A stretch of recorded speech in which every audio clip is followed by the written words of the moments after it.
Assalamualaikum warahmatullahi wabarakatuh. Jumpa lagi dengan saya di Abil Maiwa Channel. Jadi teman-teman, channel ini merupakan channel pendidikan tempat kita berbagi tentang aplikasi pendidikan Microsoft Office serta tips dan triks komputer. Jadi teman-teman, di video kali ini kembali lagi admin akan berbagi sebuah video informasi yang cukup penting untuk teman-teman guru honorer di seluruh Indonesia.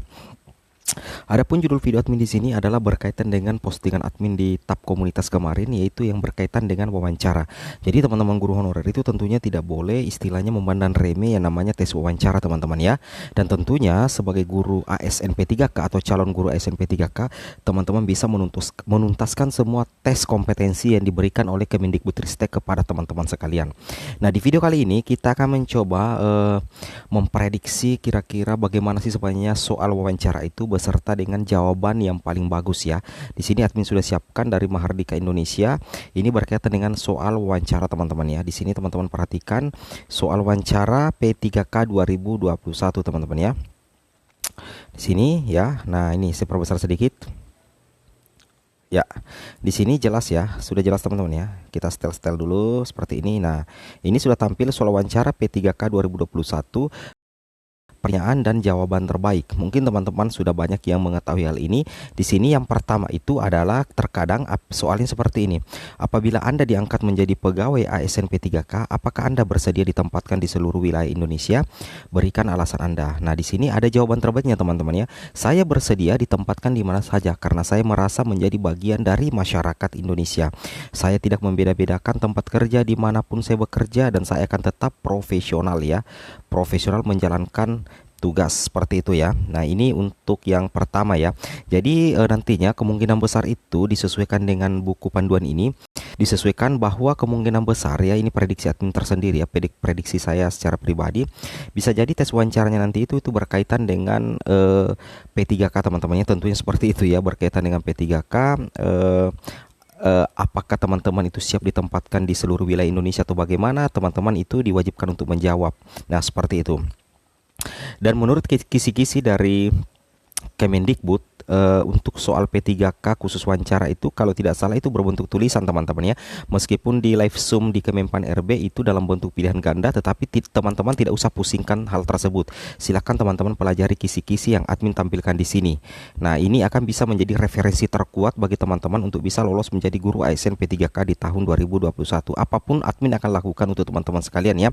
Kemudian yang kedua adalah apa motivasi Anda menjadi P3K? Ini sangat tepat teman-teman ya. Kemungkinan besar pertanyaannya akan mengarah ke sini. Meskipun mungkin soalnya tidak sama persis, tapi akan mengarah ya, kemungkinan itu prediksi admin ya.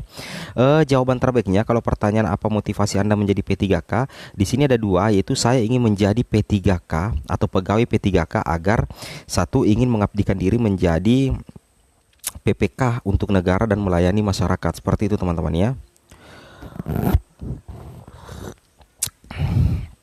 Kemudian yang kedua adalah mengembangkan kemampuan diri menjadi pegawai yang profesional, seperti itu. Jadi ini motivasi kita menjadi guru pegawai pegawai P3K teman-teman ya. Yang pertama itu mengabdikan diri menjadi P3K untuk negara dan melayani masyarakat, tentunya itu. Kemudian ketiga adalah mengembangkan kemampuan diri agar menjadi pegawai yang profesional. Menurut saya itu adalah jawaban yang terbaik teman-teman ya. Kemudian di sini juga ada pertanyaan yang ketiga, apa pendapat Anda tentang profesionalisme aparatur sipil negara ASN? Jawaban yang terbaik di sini ada beberapa ya, cukup panjang juga kalau soalnya seperti ini teman-teman ya. Jawabannya adalah ASN yang profesional adalah ASN yang mumpuni dalam jabatan sebagai ASN yang meliputi kompetensi manajerial, kompetensi teknis dan kompetensi sosiokultural, seperti itu ya. Kemudian di sini teman-teman bisa menjelaskan ASN yang memiliki integritas dan kejujuran dalam bekerja, mampu bekerja sama dengan rekan baik seprofesi maupun tidak dalam satu profesi. Kemudian melayani publik secara profesional, senantiasa mengembangkan diri untuk meningkatkan pelayanan pada negara dan masyarakat dan berperan aktif dalam membantu rekan untuk pengembangan dirinya. Kemudian memiliki kemampuan komunikasi yang efektif serta siap dalam beradaptasi dan pandai dalam mengelola perubahan ke arah yang lebih baik. Jadi itu jawaban dari pendapat kita tentang profesionalisme aparatur sipil negara.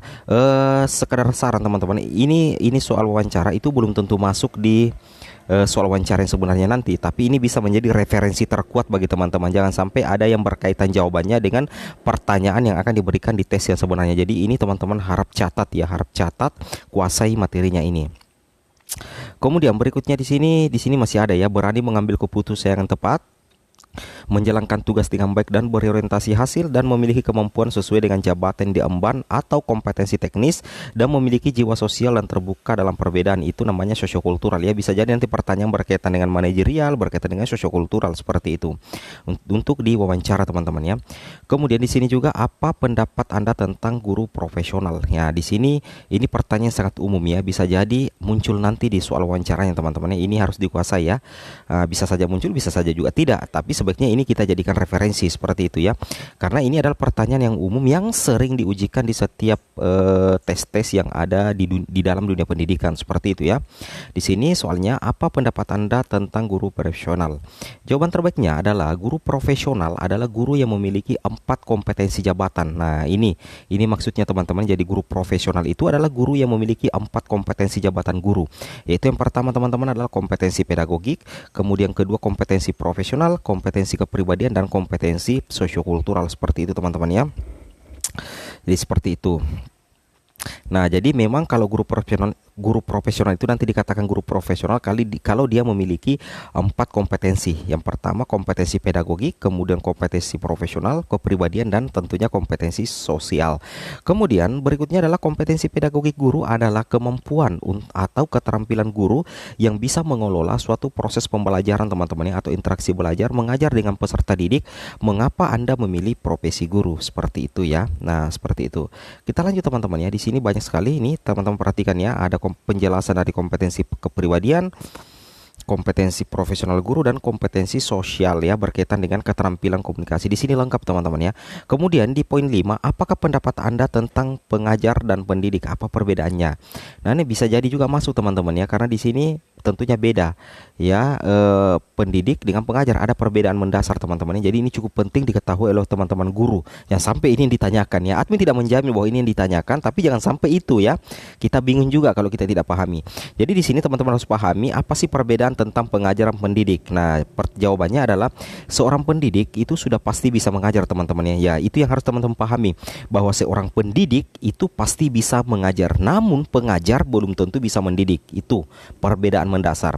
Seorang guru dituntut untuk dapat melakukan keduanya, yaitu pertama mengajar dan yang kedua adalah mendidik, seperti itu. Nah, jadi kalau pendidik itu, kalau dikatakan pendidik berarti dia bisa mengajar dan juga bisa mendidik. Tapi kalau pengajar itu belum tentu bisa mendidik teman-teman ya. Seperti itu. Nah, di sini ditambahkan lagi guru juga menjadi seorang pendidik, yang artinya menanamkan nilai-nilai budi pekerti dan akhlak yang baik. Menjadi guru sebagai pengajar artinya bertanggung jawab terhadap permasalahan akademis, melakukan suatu tindakan untuk membuat orang lain mengerti atau paham akan sesuatu. Nah, di sini teman-teman ya. Yang kemudian nomor 6 ini berkaitan dengan jiwa nasionalisme, berkaitan dengan Pancasila dan dasar negara teman-teman ya. Jadi tentunya ini sebagai guru kita akan diuji tentang rasa nasionalisme kita, tingkat pengetahuan kita tentang Pancasila itu akan diuji teman-teman. Jadi teman-teman jangan remehkan ini tes wawancara ya. Di sini dijelaskan bahwa apa pendapat Anda tentang Pancasila sebagai dasar negara dan implementasi pekerjaan Anda terhadap hal tersebut. Seperti itu ya. Nah, di sini. Jadi teman-teman bisa jawab bahwa Pancasila adalah dasar negara Indonesia. Artinya seluruh pelaksanaan dan penyelenggaraan pemerintah negara Indonesia termasuk peraturan perundang-undangan merupakan mencerminkan dari nilai-nilai Pancasila, seperti itu ya. Jadi implementasi terhadap pekerjaan saya adalah saya akan melaksanakan pekerjaan saya sebagai pendidik dan pengajar sesuai dengan aturan yang berlaku yang dibuat oleh pemerintah. Saya juga akan ikut berperan menjadi bagian terdepan dalam menanamkan nilai-nilai Pancasila untuk anak didik saya, mengajarkan mereka untuk bertindak sesuai dengan nilai Pancasila. Seperti itu teman-teman ya. Artinya kaitan dengan Pancasila dengan implementasi pekerjaan kita, seperti itu. Jadi seperti itu teman-teman ya. Nah, di sini kita lihat juga ada yang berkaitan dengan pendapat Anda tentang lagu Indonesia Raya. Jadi di sini lagu Indonesia Raya itu adalah lagu kebangsaan bagi negara Indonesia. Lagu Indonesia Raya yang memiliki makna, salah satunya menggambarkan semangat dan cita-cita bangsa Indonesia yang tertulis dalam lirik demi lirik lagu. Lagu Indonesia adalah termasuk identitas nasional. Kita sebagai bangsa Indonesia harus bangga terhadap lagu Indonesia dan senantiasa menjiwai apa yang terkandung di dalamnya. Mencintai lagu Indonesia merupakan bagian dari cinta tanah air dan rasa nasionalisme. Jadi di sini memang dituntut jiwa nasionalisme kita, yaitu secara umumnya yang berkaitan dengan jiwa nasionalisme kita sebagai warga negara Republik Indonesia. Seperti itu teman-teman ya. Kemudian di sini ada lagi penjelasan tentang apa yang dimaksud. Jelaskan apa Pancasila menurut Anda? Jawaban terbaik. Nah, di sini ada jawaban terbaiknya. Misalkan ada pertanyaan nanti yang masuk, bisa jadi juga tidak. Tetapi kalaupun masuk nanti, misalnya betul-betul ada yang masuk dikatakan bahwa jelaskan apa Pancasila menurut Anda, maka teman-teman bisa menjawab dengan jawaban terbaik ini. Pancasila merupakan ideologi negara Indonesia, rumusan dan pedoman kehidupan berbangsa dan bernegara bagi seluruh rakyat Indonesia. 5 ideologi utama penyusun Pancasila adalah ketuhanan yang Maha Esa, kemanusiaan adil dan beradab, persatuan Indonesia, kerakyatan yang dipimpin oleh hikmat kebijaksanaan dalam permusyawaratan, perwakilan dan keadilan sosial bagi seluruh rakyat Indonesia, dan tercantum pada alinea keempat pembukaan Undang-Undang Dasar 1945. Di sini ditambahkan lagi Pancasila adalah dasar negara Indonesia. Seluruh pelaksanaan dan penyelenggaraan pemerintah negara Indonesia termasuk peraturan perundang-undang merupakan mencerminkan dari nilai-nilai Pancasila. Pancasila adalah pandangan hidup bangsa Indonesia bahwa semua aktivitas kehidupan bangsa Indonesia sehari-hari harus sesuai dengan Pancasila. Seperti itu teman-teman ya. Nah, di sini yang nomor 9, apabila Anda menjadi guru profesional, apakah Anda bersedia ditempatkan di seluruh wilayah Indonesia? Jawaban terbaik adalah saya bersedia ditempatkan di mana saja di seluruh Indonesia karena saya guru profesional. Adalah guru yang siap menjalankan tugas sebagai pengajar dan pendidik di mana saja, pada siapa saja untuk mencerdaskan generasi muda penerus bangsa. Luar biasa sekali jawabannya ini teman-teman ya. Jadi ini ya, jika misalkan tiba-tiba ada pertanyaan yang mirip dengan ini pun nomor 9, jawaban terbaiknya seperti ini teman-teman ya, seperti itu. Kemudian yang terakhir adalah apa motivasi Anda menjadi guru. Nah, ini yang paling rawan naik teman-teman. Jadi ini harus teman-teman kuasai ya. Artinya dalam kuasai artinya jawaban terbaik yang bisa mendatangkan poin tertinggi. Nah, ini jawaban terbaiknya adalah apa motivasi Anda menjadi guru? Menjadi guru bagi saya adalah kesempatan untuk mengabdi kepada negara dan mengabdi kepada masyarakat. Ikut menjadi bagian dalam mencerdaskan masyarakat Indonesia dan generasi muda penerus bangsa demi kemajuan bangsa. Seperti itu teman-teman ya. Oke teman-teman, mungkin cukup sampai di sini video informasi saya tentang soal wawancara, prediksi soal wawancara di P3K Guru tahun 2021. Semoga video ini bermanfaat. Jangan lupa like, comment, and subscribe. Assalamualaikum warahmatullahi wabarakatuh.